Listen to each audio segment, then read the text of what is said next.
మా పాప గాని, మా బాబు గాని ఎప్పుడు నాకు అది కొని, ఇది కొని అని ఏడ్చి, మారం చేసి, మంకు పట్టు పట్టే టైప్ కాదనమాట.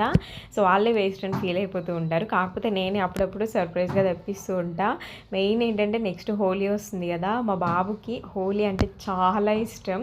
సో, వాడి ఎక్సైట్‌మెంట్ చూడండి మీకే తెలుస్తది. సో, నెక్స్ట్ హోలీ వస్తుంది కదా! సో, దివాళీ, హోలీ ఈ 2 అంటే వాడికి చాలా ఇష్టం అనమాట. బట్టలు ఇవన్నీ ఇంకేం అవసరం లేదు. సో, మార్నింగ్ ఎళ్తే ఇంక ఈవినింగ్ వస్తాడు. అంత ఇష్టం అనమాట. మా పిల్లలిద్దరు పుట్టి పెరిగిందంతా కూడా నార్త్ సైడే. ఇంక అక్కడ ఫెస్టివల్ బాగా చేసుకుంటారు సెలబ్రేషన్స్. సో, పిల్లలందరూ కలిసి నేనెప్పుడూ ఆఫ్‌లైన్‌లో తీసుకున్నాను గానీ, ఆన్‌లైన్‌లో ఎప్పుడు ట్రై చేయలేదు. కానీ ఆఫ్‌లైన్‌లో కంటే ఆన్‌లైన్‌లోనే చాలా తక్కువ ప్రైస్‌కొచ్చింది. ఆప్షన్స్ కూడా చాలా ఎక్కువుంటాయి. వాడికి స్పైడర్ మ్యాన్ అంటే చాలా ఇష్టం. అందుకే నేను తెప్పించాననమాట. వాటర్ పంపింగ్‌ది, స్పైడర్ మ్యాన్‌ది అండ్ మాస్క్, కలర్స్ అన్నీ సెట్ అనమాట. సెట్ కలిపి కూడా 500 బిలోలోనే వచ్చేస్తుంది. సో, మీకు కూడా యూజ్ అవుతుంది కదా అనేసి షేర్ చేస్తున్నా. కమ్యూనిటీ పోస్ట్‌లో లింక్స్ అనేది షేర్ చేస్తాను. కావాలి అనుకున్న వాళ్ళు తీసుకోండి. నచ్చితే సబ్స్క్రైబ్ చేయండి, లైక్ చేయండి, షేర్ చేయండి. బాయ్.